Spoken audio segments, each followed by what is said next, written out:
ஃபுல்லா எல்லாம் delete பண்ணுங்க. பாப்பமே. அப்படி பண்ணாதீங்க. வணக்கம் தாயகம். வணக்கம் தாயகம். ஒவ்வொரு நாளும் வணக்கம் தாயகம் நிகழ்ச்சிக்குள்ள நாங்க என்ன பேசுறோமோ அதை வந்து அந்த டைம்லயே உங்களுக்காக வந்து நாங்க ரெக்கார்ட் பண்ணி இந்த டிஜிட்டல் மூலமாக ஒவ்வொரு நாளும் தாரது வழக்கம். ஸ்கூல் போற டைம்ல இன்டர்வல்ல சாப்பிடுறதுக்கு என்ன உங்களுக்கு வீட்ல இருந்து அதிகமா கொடுத்திருக்காங்க? வீட்டுல இருந்தா புட்டு, அப்போமா அப்புறம் தோசை சுட்டா தோசை, இட்லினா இட்லி, அதோட பானும் வரும். இந்த ரொட்டேஷன் தான் பெரும்பாலும். ஓகே, நம்ம சில வீட்ல இருந்து சாப்பாட வேணும்னே மறந்துட்டு போறது, கேன்டீன்ல போய் வாங்கி சாப்பிடுவோம், பிடிச்ச சாப்பாட வாங்கி சாப்பிடுவோம் அப்படின்னு. இலங்கை பொறுத்த வரைக்கும் அண்மை காலமா இந்த ஸ்கூல் கேன்டீன்ல விற்பனை செய்யப்படக்கூடிய உணவுகள் சுகாதாரமா இருக்கா, மாணவர்களுக்கு ஆரோக்கியமான உணவாக இருக்கா அப்படிங்கிற நிறைய விஷயங்கள் எல்லாருமே பேசிட்டே இருந்தாங்கல்ல. குறிப்பாக இந்த மாணவர்கள் அதீதமான அதாவது உடல் எடை போடுறாங்க, சுகர் வியாதிகள் வருகிறது, இந்த மாதிரியான நிறைய பிரச்சனைகள் பிள்ளைகளுக்கு வாரத்துக்கு ஸ்கூலுக்கு பிள்ளைகள் கொண்டு வர சாப்பாடும் ஒரு காரணம். அதுலயும் சில கேன்டீன்கள்ல விற்கிற சாப்பாடும் ஒரு காரணம் அப்படின்னு சொல்லி அறிவிச்சிருந்தாங்க. அதனால வந்து கடந்த சில நாட்களுக்கு முதல்ல இந்த பொருட்கள் எல்லாம் விற்க கூடாது அப்படின்னு சொல்லி ஒரு அறிவித்தல் ஒன்று வந்துச்சு. ஹெல்தி ஸ்ரீலங்கா அப்படிங்கிற திட்டத்தின் கீழ் சுகாதார அமைச்சு பாடசாலையில் இருக்கக்கூடிய கேன்டீனுக்கு புதிய உணவு பட்டியலை வெளியிட்டு இருக்காங்க.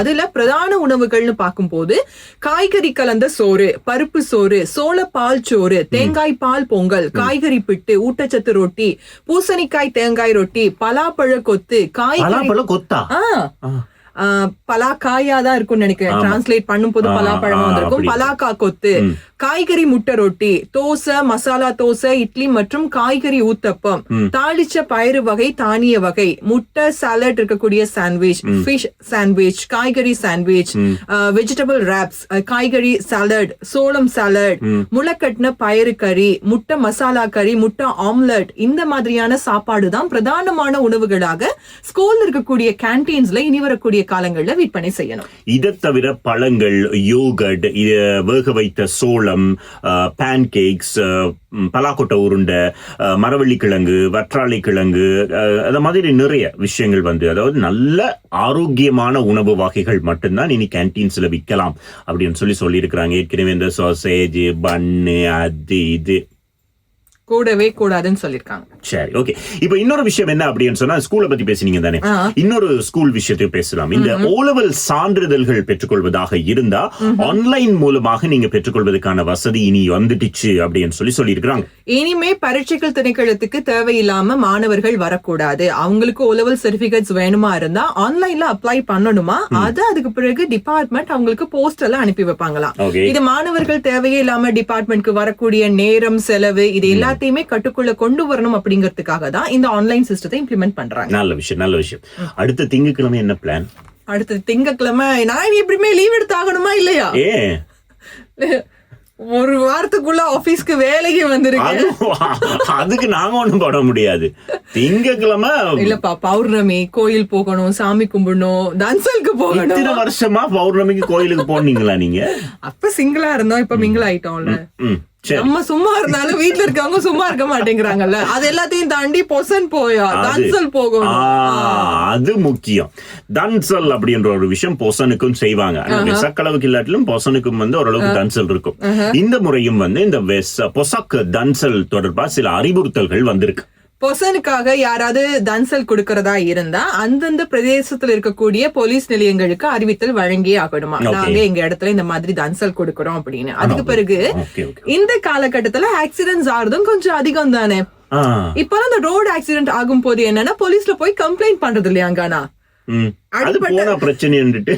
அடிப்பட்ட 2 பேருமே ரோட்ல பேசி சமாதானம் பண்ணிட்டு போயிட்டு இருக்காங்களாம். ஓகே, இந்த மாதிரியான விஷயங்கள் செய்யறது இனிமே சட்டப்படி குற்றம்னு சொல்றாங்க. ஓகே, இந்த மாதிரி ஏதாவது விபத்து நடந்துச்சு அப்படின்னு சொன்னா 24 மணித்தியாலத்துக்குள்ள நீங்க கட்டாயமா போலீஸுக்கு அறிவித்தே ஆக வேணும். பெரிய விபத்துகள், சின்ன சும்மா தட்டிட்டு போறதெல்லாம் வேறு கதை. பெரிய விபத்துகள் அப்படின்னு சொன்னா கட்டாயமாக 24 மணித்தியாலத்துக்குள்ள நீங்க போலீஸுக்கு அறிவித்தே ஆகணும் அப்படின்னு சொல்லி இருக்கிறாங்க. இதை தவிர வந்து இந்த மோட்டார் பைக்ஸ் இருக்கு இல்லையா, மோட்டார் பைக்ஸ்ல வந்து ஹார்ன் அடிக்கிறவன்ற பேர் வரையில அப்பா கொடுப்பாங்க வத, அந்த மாதிரி ஒரு சத்தம் உலகத்துல நீங்க எங்கேயுமே கேட்டிருக்க மாட்டீங்க. பேசிக்கா அந்த பைக்குன்னு ஒரு ஹோன் சவுண்ட் இருக்கும்.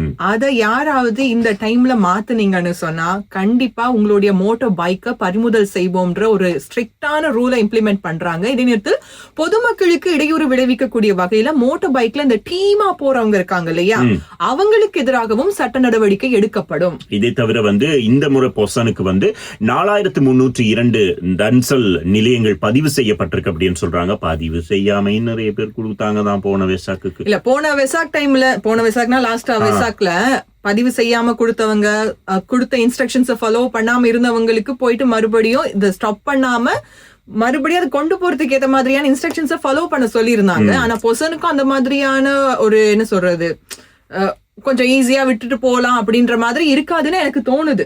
ஆமா, பாத்துக்கொள்ளுங்க.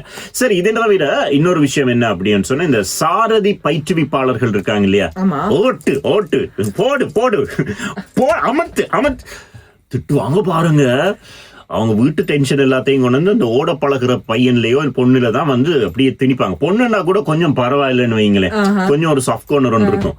பையன்கள் மாட்டுப்பட்டு படுற பாடு இருக்குல்ல, சில பேர் அடிப்பாங்களாம் தெரியுமா? சில லேர்னர்ஸ்ல பாத்தீங்கன்னா நானும் கேள்விப்பட்டது. இப்ப லேர்னர்ஸ்ல நம்ம வாகனம் படிக்கிறதுக்காக பழகிறதுக்காக போறோம்னு சொல்லும் போது அதுக்கு ஒரு அமௌண்ட் ஒன்று இருக்கும் இல்லையா, அதை தாண்டி நீங்க அடிஷனல் ஹவர்ஸ் இப்படி பழகிக்கலாம் சொல்லும் போது அந்த லேர்னர்ஸ்ல இருக்கிறவங்க இந்த மாதிரியான டிரைவர்ஸ் எல்லாம் இருக்காங்க இல்லையா, படிச்சு கொடுக்கக்கூடியவங்க, அவங்க தங்களுக்கு அடிஷனலா நீங்க பே பண்ணணும், பே பண்ணாதான் நம்ம சொல்லி கொடுப்போம் அப்படியான சம்பவங்களும் இருக்கு. இதுல இன்னொரு விஷயம் என்ன தெரிய வந்திருக்குன்னா, இந்த மாதிரி பயிற்றுவிக்க கூடியவங்களுக்கு முறையான சாரதிக்கான அந்த ஒரு ப்ராப்பரான இன்ஸ்ட்ரக்டர் அப்படின்ற ஒரு குவாலிஃபிகேஷனே உங்களுக்கு கிடையாது. அந்த மாதிரி நிறைய சிக்கல்கள் இருக்கு இலங்கையில. இப்ப இதெல்லாம் ஒரு கட்டுக்குள்ள கொண்டு வரதுக்காக சாரதி பயிற்றுவிப்பாளர்கள் இனி அதாவது பதிவு செய்தே ஆகணும். அவர்கள் அங்கீகாரம் பெற்ற ஒரு உரிமை ஒன்றை வாங்கணும் அப்படின்ற ஒரு விஷயத்தை கொண்டு வர போறாங்க. சரி, மனுஷங்க சைட்லயும் எக்கச்சக்கமான பிரச்சனை வந்துட்டு இருக்கு. ஒரு பேசாம நம்ம வாழ்க்கை ஸ்மூத்தா போகட்டுமே, இந்த சிக்கல்லாம் இல்லாம நம்ம பாட்டுக்கு இயற்கையை ரசிச்சுட்டு சந்தோஷமா வாழலாம்னு பார்க்கும் போது இயற்கையை ரசிக்கிறீங்க விட்டுருவோமா நாங்க, நீ என்னெல்லாம் எனக்கு பண்ணியோ அதெல்லாம் திருப்பி கொடுக்கணும்னு ஆசைப்படுறேன் அப்படிங்கிற மாதிரி நிறைய இயற்கை ரீதியான காலநிலை மாற்றங்கள் நடந்துட்டு இருக்கு. சீற்றங்கள் எல்லாமே இப்ப நடந்துட்டு இருக்கு இல்லையா. இதுல மிக முக்கியமாக வெனிசுவேலாவை தொடர்ந்து ஜப்பான்லயும் 6.9 ரிக்டர் அளவிலான நிலநடுக்கம் பதிவாகி இருக்கு. வெனிசுவேலாவில் அடுத்தடுத்து 2 நிலநடுக்கம் 7.5 7.4 ரேஞ்சில வந்தது. அதுக்கு பிறகு இப்போ ஜப்பான்ல பதிவாகி இருக்கு. எனவே இந்த பிரச்சனை ஒன்று போய்கொண்டிருக்கிற நேரத்துல இன்னொரு பிரச்சனை, இந்த இயற்கை சம்பந்தமாகவே இருக்கக்கூடிய இன்னொரு பிரச்சனை அப்படின்னு பாக்குற நேரத்துல டெல்லியில இப்போ அதிகமாக ஒரு சிவப்பு எச்சரிக்கை விடுக்கப்பட்டிருக்கிறது. காரணம், தூசி புயல் அங்க அதிகமா இருக்கு. டெல்லியில தூசி புயல் என்றா நமக்கும் வருமே, வந்துதான் சேரும்னு நினைக்கிறேன். ஆனா ரொம்ப அவதானத்தோடு செயல்பட வேண்டிய ஒரு காலகட்டம். டெல்லியில இந்த தூசி புயல்னாலகானா பார்வை திறன் நிறைய பேருக்கு குறைவடைஞ்சிருக்கான். சில பகுதிகளில் மழை பெய்ய ஆரம்பிச்சிருக்கு. இதனால தேவையில்லாம வெளியில போறதை தவிர்த்து கொள்ளுங்கன்னு பொதுமக்களுக்கும் அறிவுறுத்தல் வழங்கப்பட்டிருக்கு. இது டெல்லியில இப்படி பிரச்சனைன்னு சொன்னா, யூரோப்ல அதீத வெப்ப அலை காரணமாக மக்கள் அங்கேயும் இங்கேயும் அல்லல் பட்டுக்கொண்டு திரியிறாங்களா. என்ன யூரோப்ல வெயில் சொல்றீங்க? அங்க போனா அப்படி குளிர்ல தான் இருப்போம். பல்லெல்லாம் டைப் ரைட் அடிக்கும். அது குளிர்காலத்துல குளிர். இப்ப அவங்களுக்கு கோடை காலம் ஆரம்பிக்குது. கோடை காலம் ஆரம்பிக்கிற நேரத்திலே இந்த மாதிரியான ஒரு பெரிய வெப்ப அலை அதிகரித்திருக்கு அப்படின்றாங்க. குறிப்பா பிரான்ஸ்ல வரலாறு காணாத அளவுக்கு 44 டிகிரியில வெப்பநிலை பதிவாகி இருக்கா. நினைச்சு பார்க்கும் போதே நமக்கு ரொம்ப கஷ்டமா இருக்கு. ஏன்னா சாதாரணமா வெயில்ல நம்ம பழக்கப்பட்ட ஒரு உடம்பு, நமக்கே கொஞ்சம் வெயில் அதிகமாச்சுன்னா கஷ்டம். நமக்கு ஒரு 34 போனாலே பெரிய பிரச்சனை. 44 பிரான்ஸ்லன்னு சொன்னா அவ்வளவு பெரிய கொடுமை. அது மட்டும் இல்லாம இந்த வெப்ப அலை காரணமாக பிரான்ஸ்ல 50 பேர் வரையில் உயிரிழந்திருக்கிறாங்களாம். அதுக்கு காரணம் என்ன அப்படின்னு சொன்னா, இப்போ பொதுவா நீர்நிலைகளை கண்டோன்னா நம்ம ஆளுங்க மாதிரி தான் அங்கேயும் போயிட்டு தண்ணியில குதிச்சிருக்காங்க. அது ஆபத்தான நீர்நிலைகள் என்று தெரியாம இதனாலேயே நிறைய பேர் உயிரிழந்திருக்காங்க. ரொம்ப அவதானத்தோட நம்ம இருக்கணும். நம்ம எப்பவுமே அடிக்கடி சொல்றதா, மழை பெய்யற டைமா இருக்கட்டும், வெயில் காலமா இருக்கட்டும், இந்த நீர்நிலைகளை கண்டதுமே அதுக்குள்ள போய் தொப்புக்கடின்னு குதிக்க போக கூடாது. உள்ள தண்ணியினுடைய ஆழம் என்ன நமக்கு தெரியாது. கல் இருக்கா, பாறை இருக்கா, ஆபத்தான விலங்குகள் இருக்கா அப்படிங்கறது நமக்கு தெரியாது இல்லையா. அதனாலதான் நாங்க அடிக்கடி சொல்றோம், அந்த ஒரு செகண்ட்ல நம்ம எடுக்கக்கூடிய முடிவு நல்லதாவும் இருக்கும், கெட்டதாவும் மாறும். கெட்டது எதுவுமே நடக்காம இருக்கிறதுக்கு முடிஞ்ச அளவுக்கு பாதுகாப்போடு முன்னெச்சரிக்கையோடு அத்தனை பேருமே இருக்கலாம். அதுலயும் குறிப்பாக இப்ப லண்டன்ல ட்ரெயின் போக்குவரத்து தடைப்பட்டிருக்கிறது இந்த வெப்ப அலை காரணமாக. அதை தவிர குறிப்பா ஸ்கூல்ஸ் வெள்ளனவே ஏர்லியாவையும் க்ளோஸ் பண்றாங்க. 12 மணிக்கும் 5 மணிக்கும் இடையில் யாரும் வெளியில வராதீங்கன்னு சொல்லி பிரான்ஸ்ல அறிவிச்சிருக்காங்க. அந்த அளவு தூரத்துக்கு அதிக வெப்பம் நிலவுகிறது யூரோப் கண்ட்ரீஸ்ல. சோ இது அத்தனையுமே எங்களுக்கு ஜூன் மாதம் 25ஆம் தேதி இன்றைய நாள்ல வணக்கம் தாயகம் நிகழ்ச்சி நாங்க செய்யும் போது கிடைச்ச தகவல்கள் தான். இந்த தகவல்கள் உங்களுக்கு பயனுள்ளதாக இருந்தா மறக்காம லைக் பண்ணுங்க, உங்களுடைய கருத்துக்களை கமெண்ட்ல சொல்லுங்க. இன்னொருத்தருக்கு இது தேவைப்படும், பயனுள்ளதாக இருக்கிறதுக்கு இந்த வீடியோவை மறக்காம ஷேர் பண்ணுங்க. வணக்கம்.